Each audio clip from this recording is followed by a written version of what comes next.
पिला माने Tripathi study tube रे तुमको स्वागत।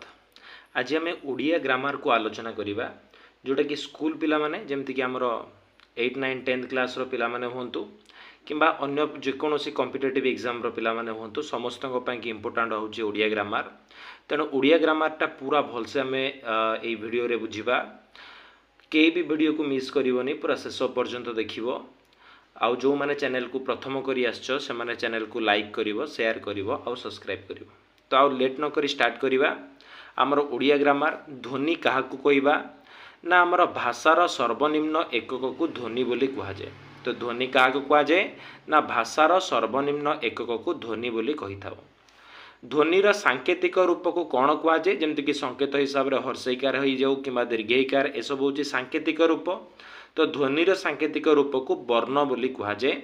आउ ध्वनिर लिखित रूप को आम लिपि बोली कही थाउ। आउ थरे जो आम भाषार सर्वनिम्न एकक हूँ ध्वनि। मन रहा भाषार सर्वनिम्न एकक किए ना ध्वनि। आउ ध्वनिर सांकेतिक रूप हूँ वर्ण। तापरे ध्वनिर लिखित रूप हूँ लिपि। ध्वनि हूँ मुख्यतः दुई प्रकार, गोटे स्वर ध्वनि आउ गोटे रहा आमर व्यंजन ध्वनि। तो मन रहा ध्वनि केते प्रकार ना ध्वनि दुई प्रकार, गोटे रहा आमर स्वर ध्वनि आउ गोटे रहा आमर व्यंजन ध्वनि। बुझेगा स्वर ध्वनि क्या कहवा ना जो ध्वनि गुड़िक आपे आपे उच्चारित हुए ताकू स्वर ध्वनि कही थाउ। माने आउ थरे स्वर ध्वनि व्यंजन ध्वनि कौन ना ध्वनिर दुई प्रकार, गोटे स्वर ध्वनि आउ गोटे व्यंजन ध्वनि।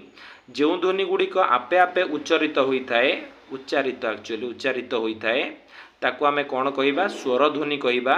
एमाने कहार साहाय्य नहीं न थांती, जमती कि अ आ हर्षई दीर्घई हर्षौ दीर्घौ रु ए ऐ ओ औ। माने स्वर ध्वनि संख्या केतेटा ना 8टी। स्वर ध्वनि केतेटा अछि 8टी अछि हमर स्वर ध्वनि। व्यंजन ध्वनि क्या कहवा ना जो ध्वनि स्वर ध्वनि साहाय्य रे उच्चारित हुए ताहाकू व्यंजन ध्वनि कहवा। तो व्यंजन ध्वनि क्या कहवा ना जो ध्वनि स्वर ध्वनि साहाय्य रे ही उच्चारित हम ताकू कहवा व्यंजन ध्वनि बोली कहवा। बुझेगा कि जमती क अ सुगाउची तो अ आसुची तामाने से स्वर ध्वनि रो साहाय्य नउची। ख ग ए सबुथिरे अ आसुची तो अ आसुची माने इतरे स्वर ध्वनि रो से साहाय्य नउची। तेणु करी ताकू आमे कोन कहवा ना व्यंजन ध्वनि बोली कहवा। बुझेला स्वर ध्वनि क्या कह जाए, व्यंजन ध्वनि क्या कह जाए। एबे पढ़िबा स्वर ध्वनिर सांकेतिक रूप कौन ना स्वर ध्वनिर सांकेतिक रूप हूँ स्वर वर्ण। मन रहा स्वर ध्वनि क्या कहवा ना जो गुड़िक आपे आपे उच्चारित हुंती ताकू आमे स्वर ध्वनि कहवा। आउ स्वर ध्वनिर सांकेतिक रूप को कह जाए कौन ना स्वर वर्ण बोली कह जाए।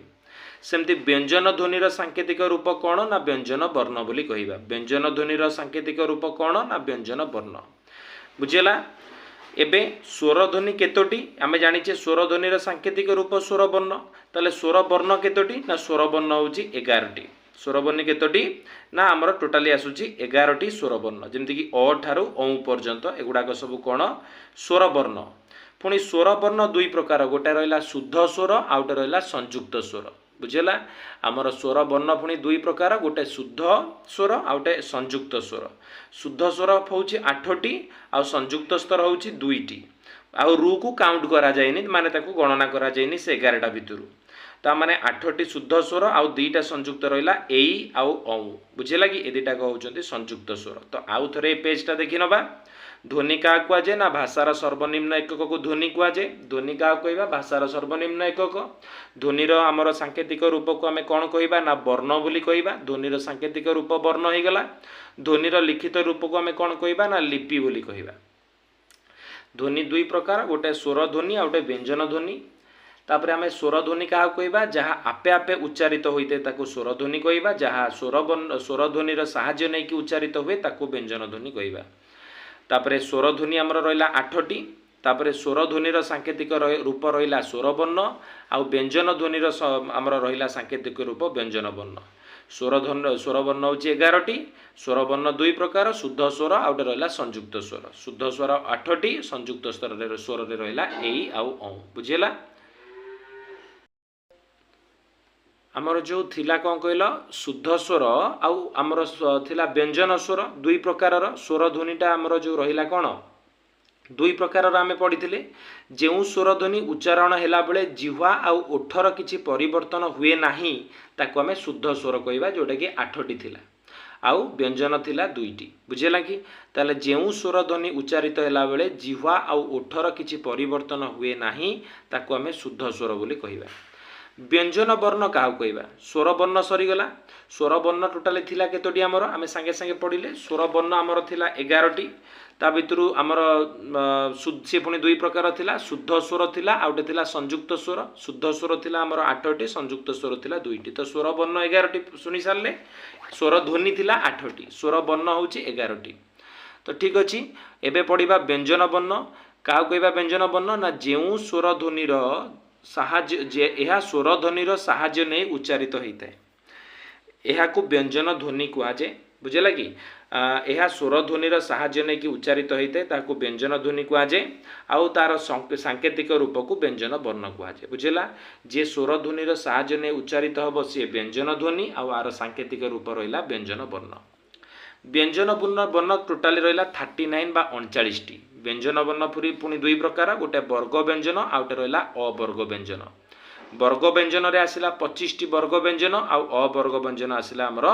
14टी वर्ग व्यंजन पुणी 5 प्रकार मन रहा व्यंजन वर्ण आमर 39टी व्यंजन वर्ण पुणी दुई प्रकार गोटे वर्ग व्यंजन गोटे अवर्ग व्यंजन वर्ग व्यंजन क्या कहवा ना वर्ग व्यंजन हूँ 5 प्रकार ताको आमे एमिति मन रखिपर क च ट त प कचट तप बुझेगा कि क च ट त प कचट तप माने क रे आसिला कंठ्य तापरे च रे क ता मु द ओ माने आकु कह जाए कंठ्य वर्ण बोली बुझेगा कि माने आ द्वारा कंठर साहाय्य नहीं थाए तेणु आकु कहवा क ता माने तालव्य तापरे मु माने मूर्धान्य द माने दंत ओ माने ओष्ठ्य ता माने व्यंजन वर्ग व्यंजन 5 प्रकार ताको मन रखिबा पई ट्रिक हैला क च ट त प सबुथिरु 5टी लेखे आगु को लेखि जिबा जेमति क परे ख ग घ ग उ क ख ग